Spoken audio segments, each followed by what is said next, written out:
ନା ବାଳକଟିକୁ ବାବା ଦର୍ଶାଇ ଖଣ୍ଡଗିରି ବୈକୁଣ୍ଠ ଆଶ୍ରମରେ ଭଣ୍ଡାମୀ ଅଭିଯୋଗ ମାମଲାରେ ନୂଆ ମୋଡ଼।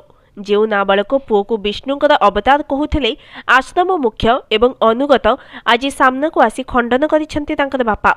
କହିଛନ୍ତି ମୋ ପୁଅ ଠାକୁର ନୁହେଁ। ତେବେ ଖଣ୍ଡଗିରି ବୈକୁଣ୍ଠ ଧାମ ଆଶ୍ରମରେ ତଥାକଥିତ ନାବାଳକ ବାବା ପ୍ରସଙ୍ଗର ବାସ୍ତବତା କ'ଣ? ଟିକି ପିଲାଟିକୁ କିଏ ସଜାଇଥିଲା ବିଷ୍ଣୁଙ୍କର ଅବତାର? କାହିଁକି ଓ କେଉଁ ପରିସ୍ଥିତିରେ ଭଗବାନ ଆଖ୍ୟା ଦିଆଯାଇଥିଲା ପାଠପଢ଼ୁଆ ନାବାଳକଟିକୁ? ଗତକାଲି ଭଳି ଆଜି ବି ଆଶ୍ରମରେ ହଲ୍ଲାପଟା ଠେଲାପେଲା ବାକ ବିତଣ୍ଡା ପୂର୍ବାହ୍ନରେ କିଛି ସ୍ଥାନୀୟ ଲୋକେ ଆଶ୍ରମ ତାଲା ଭାଙ୍ଗି ଭିତରକୁ ପଶିବାକୁ ଉଦ୍ୟମ ବେଳେ ଉପୁଜିଥିଲା ଉତ୍ତେଜନା ପରିସ୍ଥିତି। ଆଶ୍ରମରେ ଥିବା ଅନ୍ତେବାସୀଙ୍କ ମଧ୍ୟରୁ କିଏ ଅଶ୍ରାବ୍ୟ ଭାଷାରେ ଗାଳିଗୁଲଜ କରୁଥିଲେ ତ ଆଉ କିଏ ଗଣମାଧ୍ୟମ ପ୍ରତିନିଧିଙ୍କର ବାଟ ଓଗାଳିବାକୁ ଚେଷ୍ଟା କରୁଥିଲେ। ଆଉ ଏହି ମୁହାଁମୁହିଁ ସ୍ଥିତି ଭିତରେ ସାମ୍ନାକୁ ଆସିଥିଲା ସେହି ଚର୍ଚ୍ଚିତ କେଟିଏମ୍ ବାଇକ୍, ଯେଉଁ ବାଇକ୍ରେ ବସି କୁଆଡ଼େ ତଥାକଥିତ କଲ୍କି ଅବତାରୀ